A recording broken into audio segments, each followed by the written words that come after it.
সিরিয়ার দামেস্কে এজিদ ক্ষমতা দখল করলো অগণতান্ত্রিক পদ্ধতিতে, এবং সরকারি মালের কোনো হিসাব নাই, অডিট নাই, স্বৈরাচারী কায়দায় তিনি ক্ষমতা দখল করে মদিনার আহলে বায়েত যারা মদিনার নেতৃবৃন্দকে তার আনুগত্য করার জন্য বাধ্য করলো।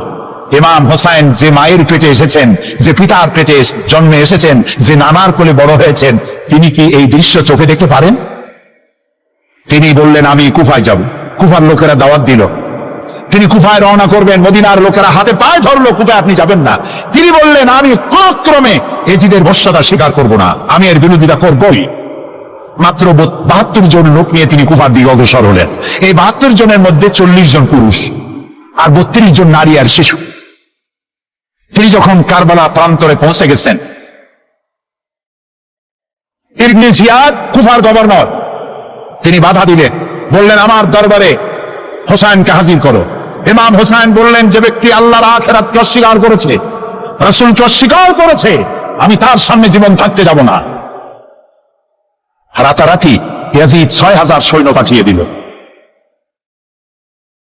ইমাম হোসাইনের সাথে লোক কত? মাত্র 72। 6000 লোক কি যুদ্ধ করা লাগে 72-এর সাথে? শুধু যদি মার্চ করে পায়ের তলায় পিছে 72 জন শেষ হয়ে যাবে। হযরত ইমাম হোসাইন রাতের বেলায় সঙ্গীদের বললেন, ও আমার সাথীরা, ইয়াজিদ আমার শির চায়, আমাকে চায়, আমার সঙ্গে থেকে তোমরা তোমাদের জীবনকে বিপন্ন করো না, তোমরা সবাই ফিরে চলে যাও মদিনায়। সাথীরা বললেন, ইমাম আজকে যদি আপনাকে ছেড়ে জীবনের মায়া নিয়ে মদিনায় ফিরে যাই, আর আপনার যদি শাহাদাত নসিব হয়, তাহলে কিয়ামতের দিন আল্লাহর নবীর সামনে আমরা কি জবাব দেব? আমরা আমাদের জীবন দিয়ে আপনাকে পাহারা দেব। সকালবেলা যুদ্ধ শুরু হয়ে গেল। জোহরের নামাজ আসতে না আসতে 40 জন পুরুষ শাহাদাত বরণ করলেন। এখন একজন পুরুষ বেঁচে আছেন, ইমাম হোসাইন। তাঁবুর ভিতরে স্ত্রী এবং অন্যান্য মহিলাদের কাছ থেকে বিদায় নিতে এসেছেন। তোমাদেরকে আল্লাহর হাওয়ালা করলাম, আমি যুদ্ধে চলে যাচ্ছি। আমার চোখের সামনে আমার নানাজির দামদার মোবারক শহীদ হওয়া ইসলাম, সাহাবীদের রক্ত দেওয়া, জীবন দেওয়া ইসলাম, খেলাফত মিটে যাবে পৃথিবী থেকে, রাজতন্ত্র প্রতিষ্ঠা হবে, আমার জীবন থাকতে আমি তা হতে দেব না। স্ত্রী এগিয়ে এলেন, বললেন, হোসাইন জাহাদের ময়দানে থেকে আমি আপনাকে বিরত থাকতে বলবো না, তবে একটি দাবি আছে। এই যে ছোট্ট দুগ্ধপোষ্য শিশু, গত কয়েকদিন হলো ঘরে খাবার নাই, পানি নাই, আমার বুকে দুধও নাই, এই ছোট্ট বাচ্চাটিকে একটু পানির ব্যবস্থা করুন। ইমাম হোসাইন কলিজার টুকরা সন্তানকে 2 হাতে উঁচু করে এজিদি সৈন্যদের সামনে এসেছেন। এজিদি সৈন্যরা, আমার হাতের দিকে তাকাও, এটি রাসূলের আওলাদ, আমার কলিজার টুকরা সন্তান। ফোরাতের অফুরন্ত পানি প্রবাহিত হচ্ছে, একটু ফোরাতের কুলটা ছেড়ে দাও, ওর একটু পানি পান করায়। আমার সাথে তোমাদের শত্রুতা থাকতে পারে, এই নিষ্পাপ বাচ্চার সাথে তো কোনো শত্রুতা থাকার কথা নয়। তার এই আবেগপূর্ণ কথা এজিদি সৈন্যদের কলিজায় স্পর্শ করলো না। তারা বিষাক্ত তীর নিক্ষেপ করলো। ইমাম হোসাইনের উঁচু করে ধরা বাচ্চার বুকের ভিতর থেকে বিষাক্ত তীর প্রবেশ করে বেরিয়ে গেল অপর প্রান্ত থেকে, রক্ত ফিনকি দিয়ে বেরিয়ে এলো। ইমাম হোসাইন 2 হাতে আজলা ভরে সেই রক্ত চেহারায় মাখতে লাগলেন আর বললেন, কলিজার টুকরা সন্তান, সালেহ আলাইহিস সালামের উটনীর রক্তের চাইতে তোমার রক্ত পবিত্র। হযরত সালেহ আলাইহিস সালামের চাইতে রাসূলুল্লাহর মর্যাদা অনেক বেশি, তুমি তার আওলাদ। বাচ্চাকে কোলে করে নিয়ে স্ত্রীর কাছে গিয়ে বললেন, স্ত্রী এই নাও তোমার বাচ্চা, ঠান্ডা হয়ে গেছে, এমন পানি পান করেছে কিয়ামত পর্যন্ত পানি পানি বলে তোমারে আর বিরক্ত করবে না। ইমাম হোসাইন লড়াই করলেন ময়দানে, বহু সংখ্যক সৈন্য হতাহত করে ফোরাতের কুল উন্মুক্ত করে ঘোড়ার পৃষ্ঠ থেকে নেমে 1 আস্তা পানি তুলেছেন, পানি পান করবেন। মুখের কাছে যখন আকণ্ঠ তৃষ্ণার্ত পিপাসার্ত হোসাইন মুখের কাছে পানি নিয়েছেন, হঠাৎ ভেসে উঠল মনের পর্দায়, একটু আগে আমার কলিজার টুকরা সন্তান এই পানির অভাবে চলে গেল। 40 জন মানুষ বিদায় হলো, 1 ফোঁটা পানি দিতে পারলাম না, এই পানি আমি কেমনে খাই? হাতের থেকে পানি পড়ে গেল। অশ্বের পৃষ্ঠে আরোহণ করলেন, চতুর্দিক থেকে তীর আর তরবারি আসতে লাগলো। ইমাম হোসাইন বললেন, থামো, একটু থামো, তোমরা কাকে তীর বিদ্ধ করছো? আমি কি তোমাদের রসুল মুহাম্মদ সাল্লাল্লাহু আলাইহি সাল্লামের নাতি নই? আমি কি তোমাদের রসুলের কলিজার টুকরা মা ফাতেমার নয়নের মণি নই? কেমন করে আমার গায়ে তোমরা তীর মারো? উম্মে সালমা, আমাদের মা উম্মে সালমা রাদিয়াল্লাহু তাআলা আনহা, সকালবেলায় 11ই মুহররম সকালবেলায় তিনি ঘরে বসে কাঁদতেছেন। কয়েকজন প্রতিবেশী মহিলা এসে বলছেন, মা আপনি কাঁদেন কেন? তিনি বলছেন, আজকে রাত্রে আমি স্বপ্ন দেখেছি রাসূলুল্লাহ আমার বাড়ি এসেছেন। আমি দেখতে পেলাম আল্লাহ রসুলের চোখ দিয়ে পানি পড়ছে, দাড়ি মোবারক ধুলা মাখা, বুক কাটা বলি। আমি জিজ্ঞেস করলাম, ইয়া রাসূলুল্লাহ আপনি কাঁদেন কেন? মুখখানা মলিন কেন? দাড়ি মোবারকে ধুলোবালি কেন? রাসূলুল্লাহ বললেন, উম্মে সালমা তুমি জানো না আমি এইমাত্র কারবালা থেকে এসেছি। আমি দেখে এলাম আমার কলিজার টুকরা হুসাইনের শির মোবারক তার দেহ থেকে বিচ্ছিন্ন করে ঘোড়ার পদতলি, ঘোড়া দিয়ে পদদলিত করা হয়েছে তার দেহ মোবারক। ইসলাম এত সহজে আসে নাই, অনেক রক্ত পাড়ি দিয়ে এসেছে ইসলাম। হযরতে হুসাইনের মস্তক মোবারক ইয়াজিদি সৈন্যরা একটা প্লেটে করে নিয়ে কুফার গভর্নর ইবনে জিয়াদের সামনে রেখেছে। ইবনে জিয়াদ চেয়ারে বসা, সিংহাসনে বসা, ইমাম হুসাইনের মস্তক মোবারক তার পায়ের কাছে রেখেছে। কলঙ্কিত ইতিহাস, কি করে আমি শুনাই আপনাদেরকে? ইবনে জিয়াদ চেয়ারে বসে পায়ের কাছে রাখা ইমাম হুসাইনের ঠোঁটের উপরে লাঠি দিয়ে নাড়তেছে। হযরত যায়েদ রাদিয়াল্লাহু তাআলা আনহু 80 বছর বয়স। তিনি বলছেন, ইবনে জিয়াদ এতক্ষণ যা করেছো মুখ বুজে সহ্য করেছি, কিন্তু এখন যেটা তুমি করতেছো পায়ের কাছে কার বাধা? তুমি যে ঠোঁটের উপরে লাঠি দিয়ে নাড়তেছো, আমি যায়েদ আমি দেখেছি রাসূলুল্লাহ 1000 বার এই মুখের উপরে চুমা খেয়েছে। তোমার বেয়াদবি বন্ধ করো। প্রিয় ভাই সব, রাজতন্ত্র নয়, পরামর্শ ভিত্তিক সমাজ ব্যবস্থা প্রতিষ্ঠার জন্য আল্লাহ তাআলা ইসলাম দিয়েছেন, দ্বীন দিয়েছেন। আমার ছোটবেলার কথা আমি দেখেছি শ্বশুরের মাদ্রাসা পড়তাম। আপা টাকা দিতেন মাদ্রাসায় যাওয়ার সময়, আবার মা আবার মুরগির ডিম বিক্রি করা, বিভিন্ন জিনিস বিক্রি করা বা বাজার করা পয়সা, উদ্বৃত্ত কিছু পয়সা আব্বার অজান্তে আমার হাতের মুঠার মধ্যে দিয়ে দিতেন। যখন মাদ্রাসার দিকে রওনা হয়েছি, পর্দার আড়াল থেকে দরজা থেকে দেখতাম, যতক্ষণ তাকায় দেখতেছি চোখ থেকে পানি দল করে পড়তেছে। সুবহানাল্লাহ, মা কি জিনিস! আল্লাহ আল্লাহ আল্লাহ। বিদেশে যদি কারো সন্তান মারা যায় সবার জানার আগে কবি বলতেছেন, বিদেশে বিরাজ্য যার পুত্র মারা যায়, পশু পক্ষী না জানিতে আগে জানে মা। মায়ের কই যান তার টান লেগে যায়, মা বুঝতে পারে আমার সন্তান তো নাই। ইতালির রাজধানী রোম। রোম প্রাচীন সভ্যতার লালন ভূমি। কোরআনে কারিমে সূরায় রোম রয়েছে, এই রোম সেই রোম। এখানের বাদশার কাছে রাসূল করিম সাল্লাল্লাহু আলাইহি সাল্লাম হেরাক্লিয়াসের কাছে চিঠি পাঠিয়েছিলেন, সেই রোম। 12 থেকে 15,000-এর মতো বাংলাদেশি মুসলমান সেখানে আছে। জুমার দিন, যেদিন আমি গেলাম তার পরের দিনই জুমা ছিল, জুমার নামাজ পড়লাম ভ্যাটিকানের কাছেই বিশাল মসজিদ, ইউরোপের ভিতরে সবচেয়ে বড় মসজিদ এটা। রোম ইসলামের দুশমনদের রাজধানী। সেইখানে যখন আযান হচ্ছে আশহাদু আন্না মুহাম্মাদার রাসূলুল্লাহ, আমার অনুভূতির কথা আপনাদেরকে বোঝাতে পারবো না, কি অনুভূতির সৃষ্টি হয়েছে আমার ভেতরে। ভ্যাটিকানের পোপ এক পাশে, কিছু দূরেই ভ্যাটিকান, ওটা হচ্ছে গোটা পৃথিবীর সমস্ত খ্রিস্টানদের কাবা, ভ্যাটিকান। তার পাশেই বিশাল মসজিদ, সেখানে নামাজ পড়লাম। চিন্তার ভেতরে আসলো আল্লাহ রাব্বুল আলামিন তার হাবিবের নাম, তার তাওহীদ, তার সালাতকে কিভাবে বিস্ময় ছড়িয়ে দিলেন। আবু জাহেল চাইছিল মুহাম্মদ সাল্লাল্লাহু আলাইহি ওয়াসাল্লামকে স্তব্ধ করে দেবে মক্কার জীবনেই।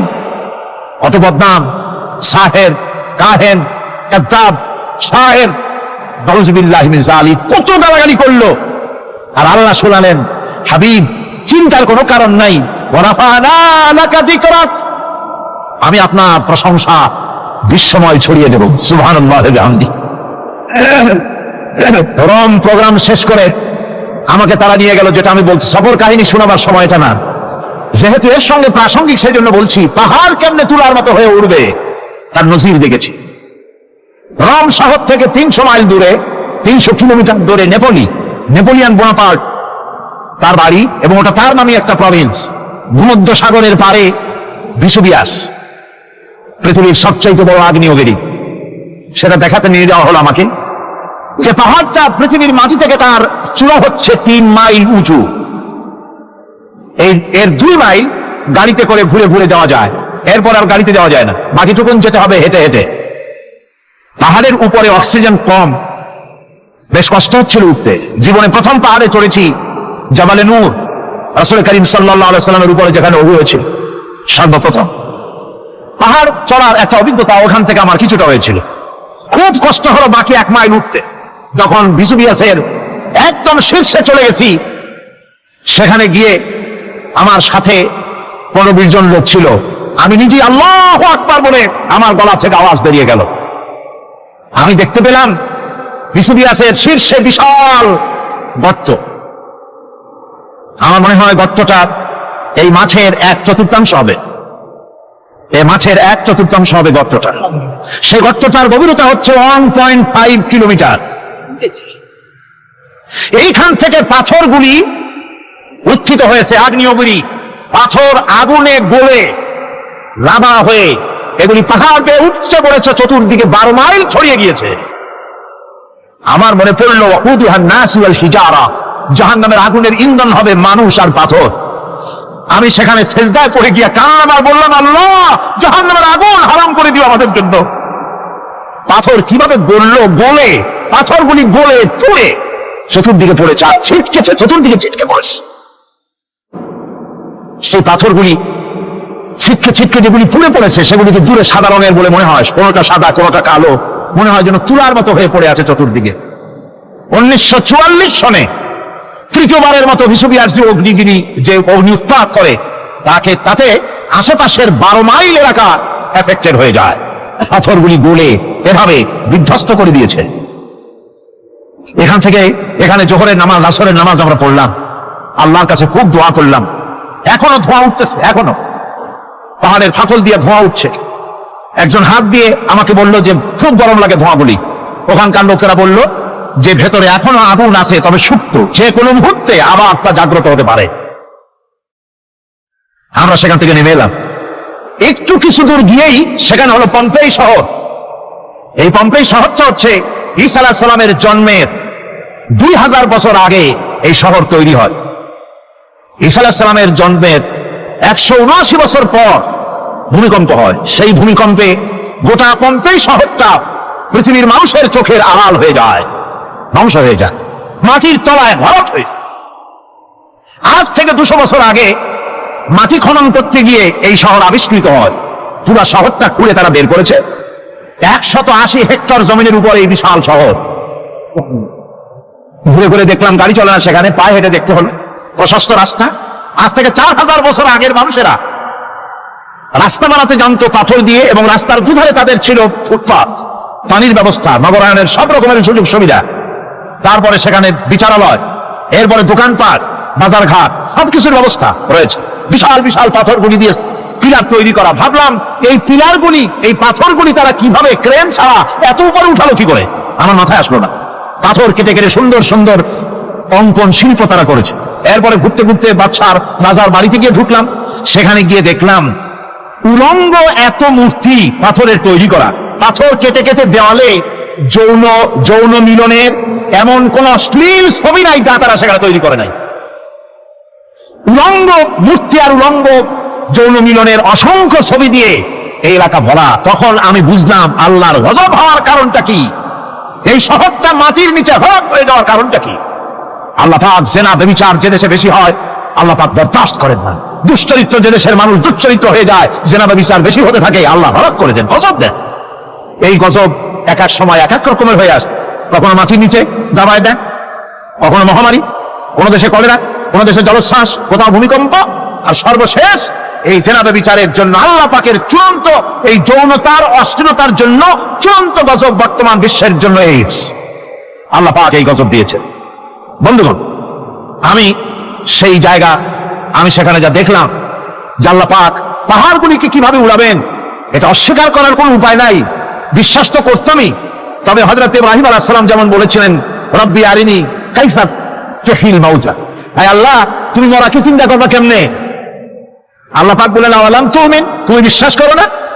ইব্রাহিম আলাইহিস সালাম বললেন বালা, অবশ্যই বিশ্বাস করি, ওয়ালাকিন লিয়াতমাইন্না কলবি, যদি চোখে দেখতাম তাহলে আমার অন্তরাত্মা খুব ঠান্ডা হতো। আল্লাহ রাব্বুল আলামিন চোখে দেখাই দিলেন জিন্দা কেমনে মুর্দা হবে, মুর্দা কেমনে জিন্দা হবে, আল্লাহ দেখাই দিলেন, পাহাড় উড়াই দিবেন আল্লাহ রাব্বুল আলামিন।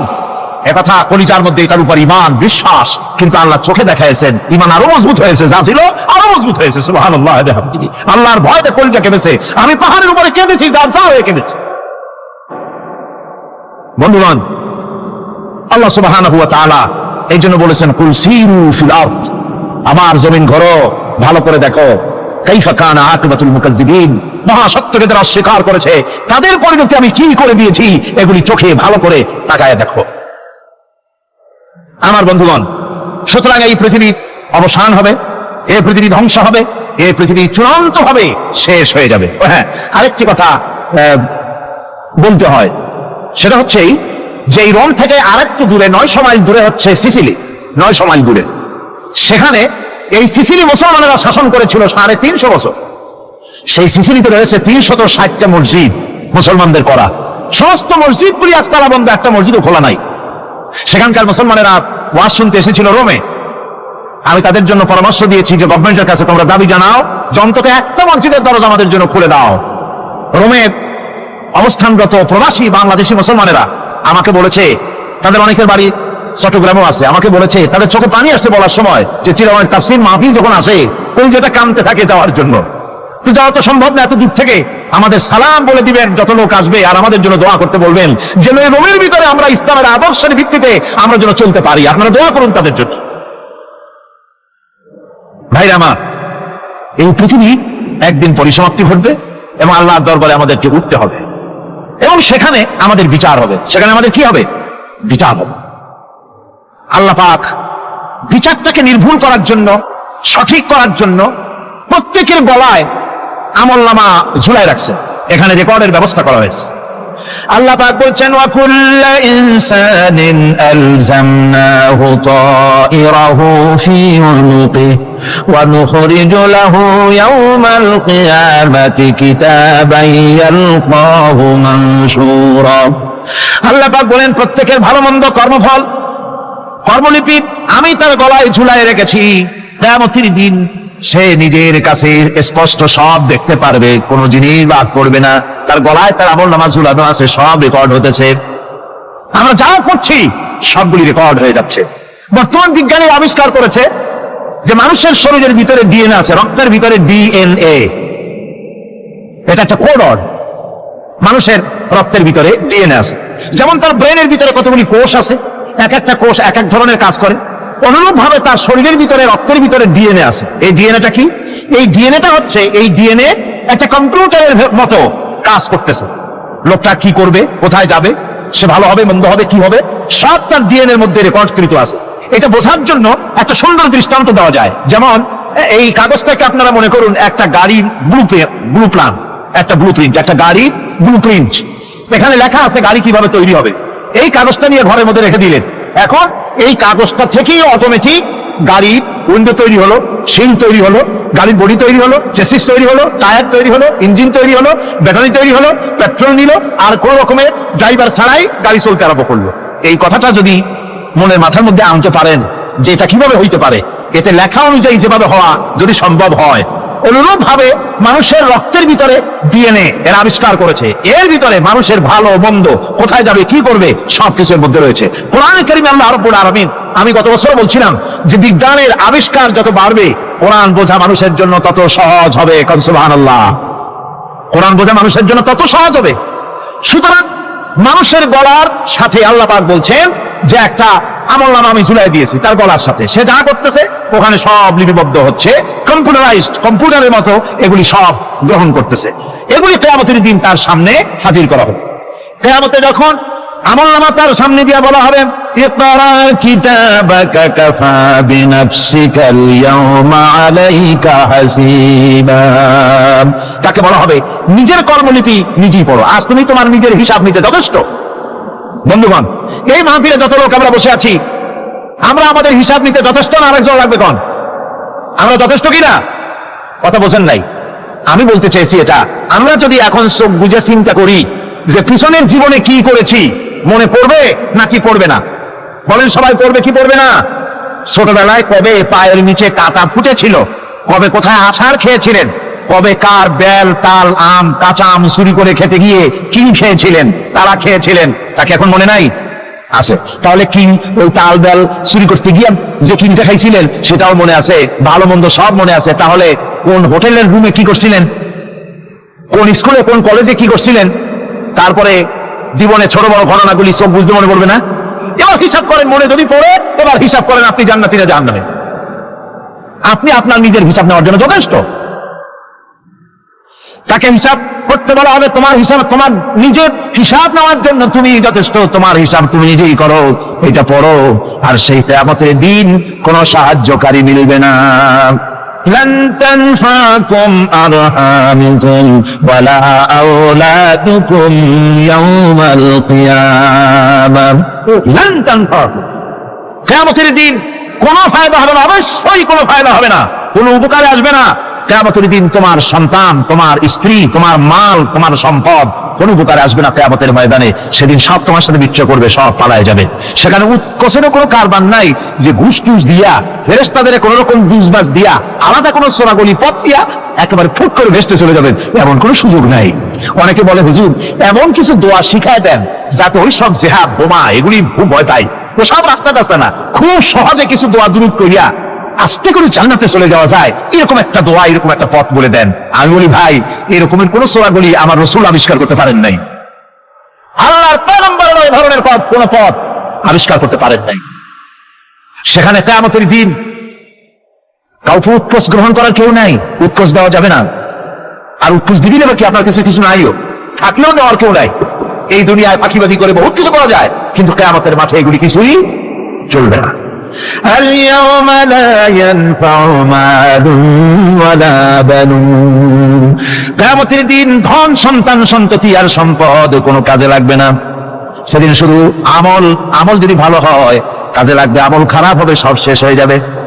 আল্লাহ রাব্বুল আলামিন নবীজিকে ডেকে বলেছেন, নবী আপনি বলেন, কুল মা কুনতু বিদআম মিনার রাসূল, আপনি বলুন আমি কোন নতুন রাসূল নই, আমার আগে অনেক নবী রাসূল পৃথিবীতে এসেছেন, তারা বিদায় হয়ে গেছেন। আমি জানি না কিয়ামতের দিন আল্লাহ রাব্বুল আলামিন আমার সাথে কি ব্যবহার করবেন, আর আমি এও জানি না যে কিয়ামতের দিন আল্লাহ পাক তোমাদের সাথে কি ব্যবহার করবেন। এই আয়াত নাযিল হওয়ার পর আল্লাহর হাবিব তার মেয়েকে ডাকলেন, জামাইকে ডাকলেন, নাতিদেরকে ডাকলেন, আহলে বাইতদেরকে ডাকলেন, আর বললেন, ও আমার মেয়ে কলিজার টুকরা ফাতেমা গো শোনো, কেবলমাত্র আয়াত নাযিল হয়ে গেল, আল্লাহ পাক আমাকে শোনাচ্ছেন কিয়ামতের দিন আমি জানি না আমার সঙ্গে কি ব্যবহার করা হবে, আর এও জানি না যে তোমাদের সাথে কি ব্যবহার করা হবে। ও আমার কলিজার টুকরা মেয়ে ফাতেমা, কিয়ামতের দিন মুহাম্মদ সাল্লাল্লাহু আলাইহি ওয়াসাল্লামের মেয়ে, এই হিসাবে তোমার নাজাতের ফয়সালা হবে না। ও আমার কলিজার টুকরা নাতি হাসান আর হোসেন, কিয়ামতের দিন মুহাম্মদ সাল্লাল্লাহু আলাইহি ওয়াসাল্লামের নাতি হিসাবে ফয়সালা হবে না।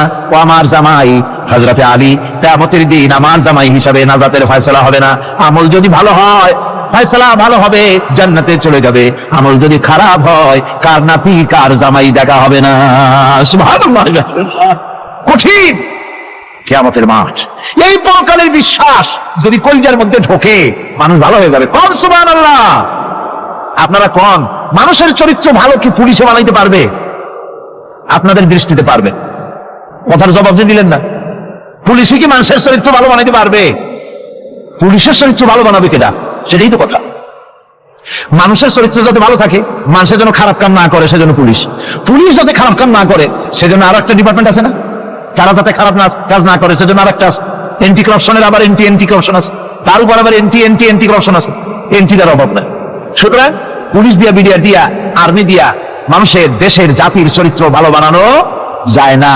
রাসূলুল্লাহ এ দিয়ে বানান না, এটা ইসলামের নিয়ম নয়। পুলিশ দিয়া, আর্মি দিয়া দেশের মানুষের চরিত্র ভালো বানানো যায় না। চরিত্র ভালো বানানো যায় কেবলমাত্র পরকালের ভয় দিয়া। কি জিনের ভয় দিয়া? ওই যে মক্কার জীবনে ওই সমস্ত মানুষগুলি যারা চুরি করতো, ডাকাতি করতো, জেনা করতো, বদমাশি করতো, যারা শয়তানি করতো, যারা মানুষকে খুন করতো, এই মানুষগুলি এত ভালো হয়ে গেল, যারা চুরি ছেড়ে দিল, ডাকাতি ছেড়ে দিল, জেনা ব্যভিচার ছেড়ে দিল, এত ভালো হয়ে গেল, পৃথিবীর মধ্যে সেরা মানুষ তারা হয়ে গেলেন। জোরে বলেন সুবহানাল্লাহ। নবীর সাহাবীরা পৃথিবীর শ্রেষ্ঠ সন্তান, নবীর সাহাবীরা পৃথিবীর সেরা মানুষ, তাদের চাইতে সেরা মানুষ নবীদের পরে আর কেউ হতে পারে না। জোরে কোন সুবহানাল্লাহ। নবীর পরে পৃথিবীতে শ্রেষ্ঠ মানুষ কারা? সাহাবায়ে কেরাম রিদওয়ানুল্লাহ তাআলা আলাইহিম আজমাইন। ওনারা তো কুফরের মধ্যে ছিলেন, শিরকের মধ্যে ছিলেন, চুরি ডাকাতি জেনা ব্যভিচার এমন কোন পাপ নাই যা করা হয়নি। তারপরে যখন আল্লাহর নবীর কাছ থেকে তাওহীদ, রিসালাত ও আখিরাতের দাওয়াত পেলেন, কি সোনার মানুষ এক একজন হয়ে গেলেন। সুবহানাল্লাহ। যারা ছিলেন নারীর সতীত্বের জম, তারা হয়ে গেলেন নারীর সতীত্বের পাহারাদার। যারা মানুষের মাল চুরি করত, ডাকাতি করত, তারা রাতভর মানুষের মালের পাহারা দিল, মানুষের রক্তের পাহারা দিল। সুবহানাল্লাহ ওয়া বিহামদিহি। রক্ত ও সম্পদের পাহারা দিল। রাসূল বললেন, খায়রুল কুরুনি কারনি, সর্বশ্রেষ্ঠ যুগ তো আমার যুগ। বন্ধুগণ, এরপরে একটা জীবন আসবে ওই কিয়ামতের ময়দানে। এই পরকালের বিশ্বাসটা গুরুত্বপূর্ণ ব্যাপার। আমাদের সব কিছুর হিসাব দেওয়া লাগবে। আল্লাহ পাক বলেন, ইন্নাস সামআ ওয়াল বাসারা ওয়াল ফুআদা কুল্লু উলাইকা আনহু মাসউলা। নিঃসন্দেহে মানুষের শ্রবণ শক্তি, দর্শন শক্তি এবং তার অন্তঃকরণের কল্পনা সম্পর্কে আল্লাহ রাব্বুল আলামিনের কাছে জিজ্ঞাসিত হতে হবে। কান দিয়া কি করেছিলে, চোখ দিয়া কি করেছিলে, মুখ দিয়া কি করেছিলে, হাত দিয়ে কি করেছিলে, সবকিছুর জবাব আল্লাহ রাব্বুল আলামিনের কাছে দিতে হবে। সবটার জবাব দিতে হবে, কোনো কিছু বাদ যাবে না। এমনকি মনের ভিতরে যে কল্পনা আমরা করি, এই কল্পনার হিসাব আল্লাহর দরবারে দিতে হবে। হযরতে জাফর চলে গেলেন নিজের বাড়িতে। স্ত্রীকে ডেকে বললেন, স্ত্রী, রাসূলুল্লাহ আমাকে নির্দেশ করেছেন মুতার প্রান্তরে যুদ্ধে যাওয়ার জন্য। আমি চলে যাব, তোমার কাছে বলতে এলাম। রাসূলুল্লাহ নির্দেশ না করলে বলতেও আসতাম না। আমি যদি শহীদ হয়ে যাই, আমি যদি আর না ফিরি, আমার সন্তানগুলিকে আমার রাস্তায়ও, এই রাস্তায়, দ্বীনের রাস্তায় তাদেরকে তৈরি করবে। স্ত্রী বলছেন, হে আমার স্বামী, রাসূলুল্লাহ নির্দেশ করেছেন জিহাদের ময়দানে যাওয়ার জন্য। আমি আপনাকে বাধা দেওয়ার হিম্মত রাখি না, তবে আমি আল্লাহর কাছে হাত তুলে বলি। তিনি দোয়া করতে লাগলেন, রব্বুল আলামিন, আমার স্বামী রাসূলুল্লাহর নির্দেশে জিহাদের ময়দানে যেতেছেন, তুমি মেহেরবানি করে আমার স্বামীকে জিহাদের গাজী বানায়া আমার কাছে ফিরাইয়া দিও। হযরতে জাফর তরবারিটা খাপের মধ্য থেকে বের করে তরবারির উল্টা দিক দিয়া স্ত্রীর মুনাজাত করা অবস্থায় তার হাতের উপরে মৃদু আঘাত করলেন আর বললেন, স্ত্রী হাত নামাও, উল্টা দোয়া করো না। রাসূলুল্লাহ আমার নাম দ্বিতীয় নম্বরে বলেছেন, আমার আগেও একজন আছে, পরেও একজন আছে। মুতার প্রান্তরে আমি যে শহীদ হব তাতে কোনো সন্দেহ নাই। উল্টা দোয়া করো না, বরং আমার শাহাদাত মঞ্জুরের জন্য দোয়া করো, আর এই আমার সন্তানগুলিকে দ্বীনের রাস্তায় পরিচালিত করো। আর আমি তোমার কোনো হক আদায় করতে পারি নাই, আমারে মাফ করে দিও। হযরতে জাফর সালাম দিয়ে চললেন। পিছনে স্ত্রী কাঁচা কবুতরের মতো ছটফট করছে, আর ছোট ছোট বাচ্চারা পিছনে দৌড়াচ্ছে, আব্বা আব্বা বলে কাঁদতেছে। হযরতে জাফর পিছনের দিকে একবার ফিরে তাকায়, দেখলেন না কে কান্দে, কে দৌড়ায়। যুবক আব্দুল্লাহ বিন রাওয়াহা, তিনি নতুন বিবাহ করেছেন। আজকের রাত তার বাসর সজ্জার রাত। রাসূলুল্লাহ হুকুম করেছেন জিহাদে যেতে হবে। তিনি চলে গেলেন নিজের বাড়িতে। বাড়ি গিয়ে শুনতে পান রাতের বেলায় স্ত্রী তেলাওয়াত করতেছেন কোরআনে কারীম। হযরতে জাফর বলছেন, হযরতে আব্দুল্লাহ বলছেন, স্ত্রী একটু কোরআন পড়া বন্ধ করো, আমার কথা শোনো। আল্লাহর নবী আমাকে জিহাদের জন্য যাওয়ার জন্য আমাকে নির্দেশ করেছেন, আমি জিহাদে চলে যাচ্ছি। তোমার সঙ্গে বিবাহ হয়েছিল, আমি তোমার কোনো হক আদায় করতে পারি নাই, এজন্য আমারে তুমি মাফ করে দিও। স্ত্রী বলল, প্রাণের স্বামী, আমি শুনেছি এই মদিনায় আপনি সুপুরুষ, এক সুদর্শন যুবক, প্রাণ ভরে একবার দেখতেও পারি নাই। আপনি একবার আমার রুমের ভিতরে আসেন, আপনার চেহারাটা আমি একটু দেখে নেই। স্বামী বললেন, আমি তোমার রুমে ঢুকবো না, আমি তোমার রুমের ভিতরে যাব না, আমি এখনই যুদ্ধে রওনা করব। স্ত্রী বলছেন, প্রাণের স্বামী, রুমের ভিতরে প্রবেশ করলে পরে আমি কোনো প্রেম নিবেদন করব না, শুধু একবার চেহারাটা ভালো করে দেখে রাখতে চাই, কারণ কিয়ামতের ময়দানে আমি যেন আপনাকে স্বামী বলে চিনে নিতে পারি। হযরত আব্দুল্লাহ বলছেন, প্রিয়তমা স্ত্রী শোনো, যদি তোমার এই ধারণাই হয়, এই নিয়ত যদি থাকে, আর আমার শাহাদাতের পরে যদি তুমি সবর করতে পারো, আমাকে আর দেখার দরকার নাই। আল্লাহ যদি আমার শাহাদাত মঞ্জুর করেন, তাহলে কিয়ামতের দিন জান্নাতের ভেতরে তোমাকে আমাকে স্বামী স্ত্রী হিসাবে আল্লাহই পরিচয় করাইয়া দিবে। হযরত আব্দুল্লাহ চলে গেলেন জিহাদের ময়দানে। যুদ্ধ শুরু হয়ে গেল। 3000 সৈন্য রাসূলুল্লাহর পাঠানো সাহাবীদের প্রচন্ড আক্রমণে প্রমাণ সৈন্যরা পালায়ে কুল পাচ্ছে না। হযরতে যায়েদ শহীদ হলেন, হযরতে জাফর তার ডান হাত কাটা গেল, তার বাম হাত কাটা গেল, এবার ঝুলন্ত, হাত কাটা, পা কাটা, এই অবস্থায় তিনি পড়ে আছেন। হযরতে আব্দুল্লাহ বিন রাওয়াহা তিনি ছুটে গেলেন তরবারি ধরার জন্য, তিনি ছুটে গেলেন ইসলামের পতাকা ধারণ করার জন্য। কাছে গিয়ে দেখেন কে যেন পতাকা উঁচু করে রেখেছে। কাছে গিয়ে দেখেন হযরতে জাফর হাত কাটা দুদিকে পড়ে আছে, পা কাটা দুদিকে পড়ে আছে, শূন্য মাথাটা তার। হযরতে জাফরের শূন্য মাথা ইসলামের পতাকা ধরে কামড়ে ধরে উঁচু করে রেখে দিয়েছে।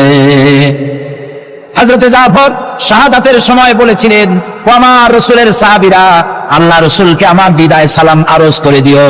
আমি এখন আমার নাকের ভিতরে জান্নাতের সুঘ্রাণ পেতেছি, আমার মনে হয় এখনই আমার শাহাদাত নসিব হয়ে যাবে। ও জাফর, তোমার শাহাদাতের পরে আল্লাহ তোমার সাথে কি ব্যবহার করেছেন? হযরতে জাফর বলেন, আল্লাহ তাআলা আমাকে জান্নাতের নাজ ও নিয়ামত দিয়ে আমাকে জিজ্ঞাসা করেছেন, তুমি আর কি চাও? আমি বলেছি, রব্বুল আলামিন কিচ্ছু চাই না, জমিনে আর একবার পাঠাও, তোমার দ্বীনকে প্রতিষ্ঠার জন্য, তোমার দ্বীনের রাস্তায় আর একবার জীবন দিয়ে আসি। হযরতে লোকমান তিনি তার সন্তানকে ডেকে বলছেন, কত বড় নসিহত, লক্ষ্য করেন। সন্তানকে ডেকে বলছেন, ইয়া বুনাইয়া, হে কলিজার টুকরা সন্তান, ইন্নাহা ইনতাকু মিসকালা হাব্বাতিন মিন খারদালিন, তোমার জীবনের কোন একটি আমল তা যদি সরিষার দানা পরিমাণ হয়। হযরত লোকমান যখন এসেছিলেন তখন পৃথিবীটা বিজ্ঞানের যুগ ছিল না, নবী করিম সাল্লাল্লাহু আলাইহি ওয়াসাল্লাম বিজ্ঞানের যুগে আসেন নাই, কিন্তু তারপরে আর কোন নবী আসবেন না বলে আল্লাহ তাআলা সরিষার দানার কথা ব্যবহার করেন নাই, জাররা শব্দ ব্যবহার করেছেন। জাররা হচ্ছে পরমাণু, অণু, পরমাণু পরিমাণ। ফামাইয়ামাল মিসকালা জাররাতিন শাররান ইয়ারা ওয়া মাইয়ামাল মিসকালা জাররাতিন শাররান, প্রথমটা খায়রান ইয়ারা। তো এখানে আল্লাহ তাআলা জাররা শব্দ ব্যবহার করেছেন, যেহেতু এখন বিজ্ঞানের যুগ, আর আল্লাহ তাআলার কাছে সবটাই, সমস্ত কাল হলো বর্তমান কাল, অতীত ভবিষ্যৎ বলে কোনো কাল নাই। এই জন্য নূহ আলাইহিস সালামের যুগটা ছিল বৈজ্ঞানিক যুগ, ছিল না হযরতে লোকমানের সময়। তাই আল্লাহ তাআলা সে সময় সরিষা পাওয়া যেত, সরিষার কথা বলেছেন। এখন তো অণু পরমাণু দিয়ে অ্যাটম বোমা তৈরি করা হয়, বিভিন্ন মারণাস্ত্র তৈরি হয়, সামান্য অণু সেটাকে ভেঙ্গে চুরে আরো পরমাণু, আরো ছোট্ট ক্ষুদ্রাতি ক্ষুদ্র জিনিস দিয়ে ধ্বংস করে দেওয়া যায় এলাকা থেকে এলাকা। সেই জন্য আল্লাহ তাআলা জাররা শব্দ ব্যবহার করেছেন, এখানে সরিষার দানার কথা ব্যবহার করছেন। আল্লাহ তাআলা বলেন, হযরত লোকমান বলছেন, আমার প্রিয় সন্তান, যদি তোমার কোন সরিষা পরিমাণ আমলও যদি পাথরের ভিতরে কোথাও লুকিয়ে থাকে, মহাশূন্যে যদি হারিয়ে যায়, মরুভূমির ভিতরে যদি হারিয়ে যায়, আকাশ এবং পৃথিবীতে কোথাও যদি তা লুকিয়ে থাকে, অবশ্যই আল্লাহ রাব্বুল আলামিন কিয়ামতের দিন তা উপস্থিত করবেন। কত বড় কথা! সরিষার দানা পরিমাণ আমল যদি আল্লাহ কিয়ামতে উঠান, জিনা, ব্যভিচার, মদ, জুয়া, এই সমস্ত বড় বড় পাপ আল্লাহ দেখাইতে পারবেন না?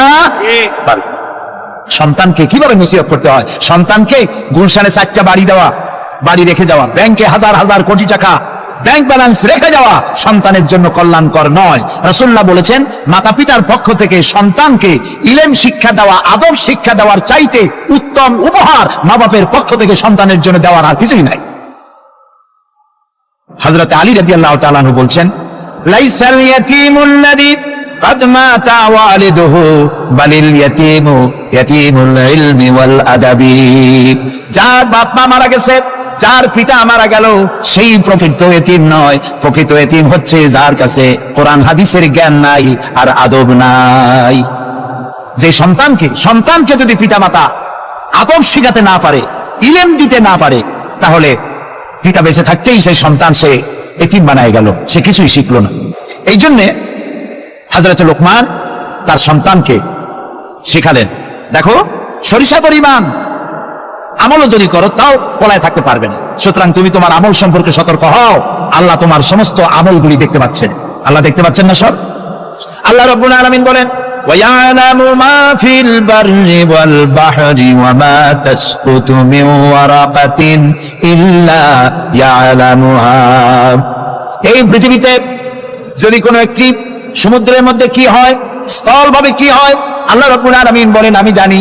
শুধু তাই নয়, পৃথিবীর কোন একটি গাছের পাতা যদি পড়ে যায়, তাহলে কোন দেশের কোন গাছের কোন পাতাটি পড়েছে আমি আল্লাহ রাব্বুল আলামিনের দরবারে তার খবর হয়ে যায়।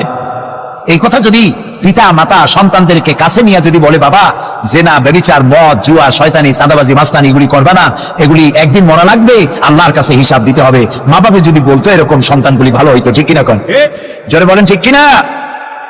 প্রিয় ভাই সব, কোরআনে কারিমের অসংখ্য আয়াতের মধ্য থেকে একটি আয়াত যদি আমরা মনে প্রাণে বিশ্বাস করতে পারতাম, আমল করতে পারতাম, আমাদের চরিত্র ভালো হয়ে যেত। আল্লাহ রাব্বুল আলামিন বলেন, মা ইয়াকুনু মিন নাজওয়া সালাসাতিন ইল্লা হুয়া রাবিউহুম ওয়ালা খামসাতিন ইল্লা হুয়া সাদিসুহুম।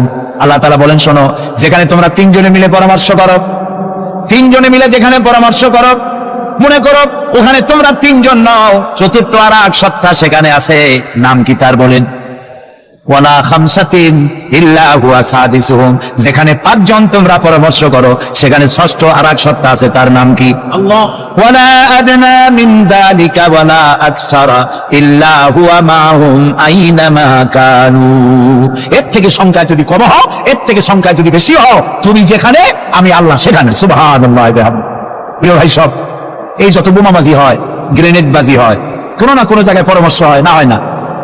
পরামর্শ হয়। শেখ বেলাল উদ্দিন খুলনার দৈনিক সংগ্রামের প্রতিনিধি ছিলেন। আজকের পত্রিকা দেখতে পেলাম তাকে হত্যা করার জন্য পরামর্শ হয়েছিল এবং সেখানে খুনিকে 1.5 লক্ষ টাকা পুরস্কার দিয়ে 20,000 টাকা অগ্রিম করা হয়েছিল। এরকম একজন ভালো সাংবাদিককে হত্যা করার জন্য পরামর্শ করা হলো। বেলালের নাম যখন মনে আসলো, দোয়া করি আল্লাহ তাআলা বেলালকে, হযরতে বেলাল রাদিয়াল্লাহু তাআলা আনহুর সঙ্গী করে জান্নাতের মধ্যে জায়গা করে দিও। যেখানে বসে এই পরামর্শটা করা হলো, কিবরিয়া একজন অর্থনীতিবিদ, দেশের একজন গুণী ব্যক্তি, তাকে হত্যা করার জন্য যেখানে পরামর্শ হয়েছিল, 21শে আগস্ট গ্রেনেড হামলা করার জন্য যেখানে পরামর্শ করা হয়েছিল, সেখানে 3 জন হোক 5 জন হোক, যারাই পরামর্শ করেছিল, তাদের যদি জানা থাকতো যে আল্লাহ রাব্বুল আলামিন এই অনুষ্ঠানে তিনি দেখতে পাচ্ছেন এবং শুনতে পাচ্ছেন, তাহলে এত বড় মারাত্মক পশুর কাজ তারা করতে পারতেন। হযরতে লোকমান তিনি তার সন্তানকে একেবারে বাচ্চা অবস্থায় বুঝাই দিলেন, হে আমার ছেলে, কলিজার টুকরা, ছোট্ট একটি সরিষার দানা পরিমাণ আমলও যদি করো, ওইটা গোপন থাকবে না, আল্লাহ তাআলা উঠাই নেবেন। সুবহানাল্লাহ। তুমি দেখতে পাবে সে আমল। প্রিয় উপস্থিতি, যুবকদের বলি, তরুণদের বলি, তরুণী আজকে আমাদের টার্গেট। তরুণরা আসো ইসলামের দিকে। তোমাদেরকে যারা লাঠিয়াল বাহিনী হিসাবে ব্যবহার করে, এদের মুখে থুতু নিক্ষেপ করে বেরিয়ে আসো, রাসূলের কাতারে শামিল হয়ে যাও। যে পথে যাচ্ছ জাহান্নামের পথ, আমরা ডাকি তোমাদেরকে জান্নাতের দিকে। সুবহানাল্লাহ।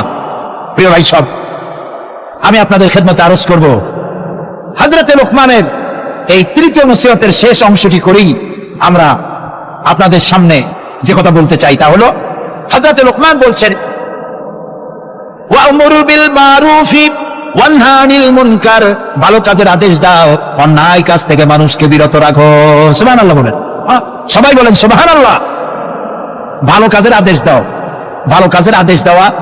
আজকে হলো মুহররম মাস, আজকে কি আর মাত্র একদিন পরে আশুরা হবে। হযরত ইমাম হোসাইন এবং তার সাথী সঙ্গী শাহাদায়ে কারবালার জন্য আমরা দোয়া করব। আমরা আমাদের মা বাবার জন্য দোয়া করব। এটা দোয়া কবুলের আজকে শুক্রবার ছিল। সুবহানাল্লাহ। প্রিয় ভাই সব, এত বড় বিশাল মাহফিল, জীবনে আরেকটা পাবো কোন নিশ্চয়তা আছে কি? 3 নম্বর নসিহতের শেষ অংশ হচ্ছে, হে প্রিয় বৎস, ভালো কাজের আদেশ করবা আর অন্যায় কাজের বিরোধিতা করবা। ভালো কাজের আদেশ আমরা এখন ভুলে গেছি, করি না। অন্যায় কাজ থেকেও মানুষকে ফিরায় রাখি না। অন্যায় চোখের সামনে হয়, তাও আমরা প্রতিবাদ করি না। এই প্রতিবাদী কণ্ঠ হতে হবে আমাদের। রাসূলুল্লাহ বলেছেন, মান রা মিনকুম মুনকারান ফালিয়ুগাইয়িরহু বিয়াদি ফাইন লাম ইয়াস্তাতি ফাবিলিসানি ফাইন লাম ইয়াস্তাতি ফাবিকলবি ওয়া যালিকা আযফুল ঈমান। আমাদের কার কতটা ঈমান আছে তা পরিমাপ করার একটা থার্মোমিটার আছে। আপনারা জানেন, জ্বর মাপে যে যন্ত্র দিয়া, সেটাকে কি বলা হয়? থার্মোমিটার। দুধ মাপে, অর্থাৎ দুধের মধ্যে পানি না পিওর দুধ, তা মাপার জন্য একটা যন্ত্র আছে না, ওটাকে কি বলে? ল্যাক্টোমিটার। এরপরে আবহাওয়া পরিমাপ করার জন্য, বৃষ্টি হবে কি হবে না ইত্যাদি পরিমাপের জন্য একটা যন্ত্র আছে, সেটার নাম কি? ব্যারোমিটার। প্রত্যেকটা জিনিস মাপার এরকম যন্ত্র আছে। ঈমান মাপারও একটা হাদিস আছে। সুবহানাল্লাহ। ঈমানটা ফার্স্ট ক্লাস, সেকেন্ড ক্লাস ও থার্ড ক্লাস, এটা মাপার একটা হাদিস আছে। সেই হাদিসটা আমি পড়ে ফেলেছি আগেই। রাসূলুল্লাহ বলছেন, তোমাদের মধ্যে যদি কেউ শরীয়ত বিরোধী কাজ কেউ দেখতে পাও, 2 হাতে বাধা দাও। কি দিয়ে বাধা দাও? বলেন জোরে। শক্তি প্রয়োগ করে বাধা দাও। ফাইন্নাম ইয়াস্তাতে, যদি তুমি তা না পারো তাহলে মুখ দিয়ে বাধা দাও। ফাইন্নাম ইয়াস্তাতে, যদি তাও না পারো অন্তরে অন্তরে ঘৃণা করো। তবে অন্তরে অন্তরে ঘৃণা করে চুপ করে বসে থাকলে হবে না, মনে মনে ঘৃণা করে হোমওয়ার্ক করতে হবে। মনের মধ্যে এই চিন্তা রাখতে হবে যে এই অন্যায় কাজকে নির্মূল করার জন্য কি করা যায় সে সম্পর্কে পরিকল্পনা নিতে হবে। আর এটা হলো ওয়াদালিকা আদাফুল ঈমান, আর এটা হলো ঈমানের একদম থার্ড ক্লাস, তৃতীয় পর্যায়। এরপরে ঈমানের আর কোনো অংশ নাই। হযরত লোকমান বলছেন ওয়াসবির আলা মা আসাবাক, এরপরে তুমি সবর ইখতিয়ার করবে।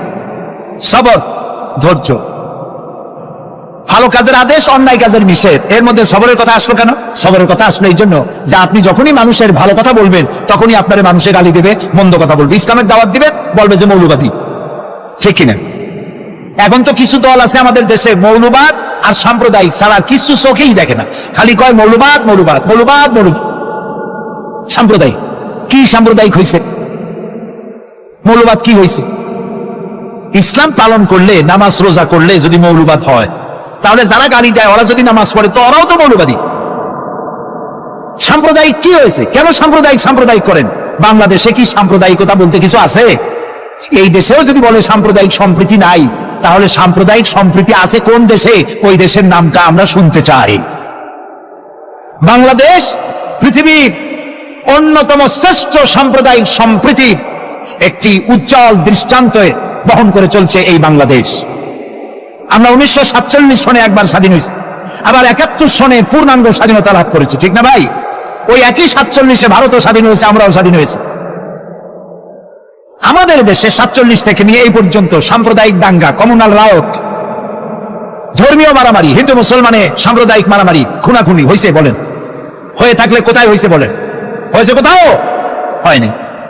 আর যে ভারত আমাদের প্রতিবেশী, 1947 থেকে এই পর্যন্ত সাম্প্রদায়িক দাঙ্গা হয়েছে সে দেশে 20,000 বেশি। সেটা নিয়ে কোনো মাথা ব্যথা নেই, সমস্ত মাথা ব্যথা আমাদের দেশ নিয়ে। এইখানে খালি কয় সাম্প্রদায়িক, নামাজ যদি পড়ে, লোকেরা নামাজ পড়ে, রোজা রাখে, ইসলামের কথা বলে, সাম্প্রদায়িক মৌলবাদ। এইসব কথা বলিয়া মানুষকে আর ধোকায় ফেলা যাবে না ইনশাআল্লাহ। এখন মানুষ অনেক জাগ্রত। এই যে সন্ত্রাস, আলহামদুলিল্লাহ বলেন ওয়াকুল্লা ইনসানিন আলজামনাহু তাইরাহু ফি উনুকি ওয়া নুখরিজু লাহু ইয়াওমাল কিয়ামাতি কিতাবান ইয়ালকাহু মানশুরা। ওয়াকুল্লা ইনসানিন আলজামনাহু তাইরাহু ফি উনুকি, আমি প্রত্যেক মানুষের কর্মকে তার গ্রীবা লগ্ন করে দিয়েছি। এই যে গলা, এই গলার কাছে একটা ঘুটলির মতো, একটা সিম কার্ডের মতো এইখানে আমি রেখে দিয়েছি। কোথায়? গলায়। কে বলতেছেন কথা?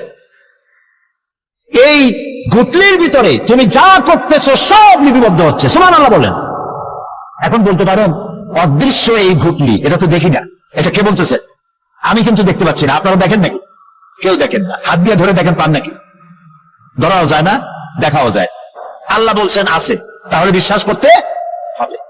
এর ভিতরে সব রেকর্ড হয়ে যাচ্ছে। আপনি বলবেন এতটুকুন ঘুটলির মধ্যে, তাবিজের মধ্যে আমার সারা জীবনের সব কথার সব কাজ ঢোকে কেমনে লেখা? তাহলে পাল্টা প্রশ্ন করি, আপনার মোবাইলের সিম কার্ডে এত ফোন নাম্বার, এত ইমেল, এত কি বলে, এত টেক্সট, এত কিছু, আপনার আরো কি জানি আছে, মেসেজ দেওয়া হাবিজাবি আছে না, অনেক কিছু খুশি সুদ্ধা, এগুলো কেমনে হয়? ছোট্ট একটা সিম কার্ডের মধ্যে কেমনে হয়? শত টেলিফোন নাম্বারের মধ্যে ঢুকে যায়। আমার একটা টেলিফোন দিয়ে মোবাইল দিল, কোথা থেকে দিল? লিসবন। কোথায়? কি আন্দাজে করে আসছে? লিসবন হচ্ছে পর্তুগালের রাজধানী। সেখানে প্রোগ্রাম ছিল, ওরা আমাকে একটা মোবাইল দিল। এটি যে কত ফাংশন আল্লাহ ভালো জানে, আমি এখনো শিখতে পারিনি। এত ফাংশন, এতটুকু একটা মোবাইলের মধ্যে। কম্পিউটারের ছোট্ট একটা মাইক্রোচিপ যন্ত্র, যে কম্পিউটার ব্যবহার করা এখন বাচ্চা ছেলেবেলারাও জানে। এটা একটা পৃথিবীর বিস্ময়। এই কম্পিউটার, আপনি যান ব্যাংকে, কম্পিউটারের ছোট্ট সেই মাইক্রোচিপসের মধ্যে সারা চট্টগ্রামের সমস্ত মানুষের টাকা লেনদেন, ট্রানজেকশন, এর যা কিছু আপনি করেছেন সব কিছুর হিসাব এখানে রয়েছে, আছে না? তাহলে এতটুকু একটা মাইক্রোচিপসের মধ্যে এত সহস্র কোটি কোটি টাকার হিসাবপত্র লেনদেন এই ছোট্ট জিনিসের মধ্যে ঢুকাবার মতো জ্ঞান মানুষের মাথায় দিছে কে? বলেন কে? সেই আল্লাহই তো গলায় ঝুলিয়ে রাখছে। তাহলে এটা সম্ভব না? সম্ভব কি না? সম্ভব। এখন এই কথাগুলি বলে আল্লাহ মানুষের ক্ষতি করছেন না উপকার করছেন? উপকার করেছেন। এটা যদি আমার বিশ্বাসে থাকে যে আমার গলার কাছে এরকম একটা সিম কার্ড আছে, একটা সিম আছে মোবাইলের মতো, এটা মনে করেন মোবাইলের একটা সিম গলায় ঝুলানো আছে, এটা সব উঠতেছে, যা বলেন তাই ওঠে, যা করেন তাই ওখানে লেখা হয়। সুবহানাল্লাহ।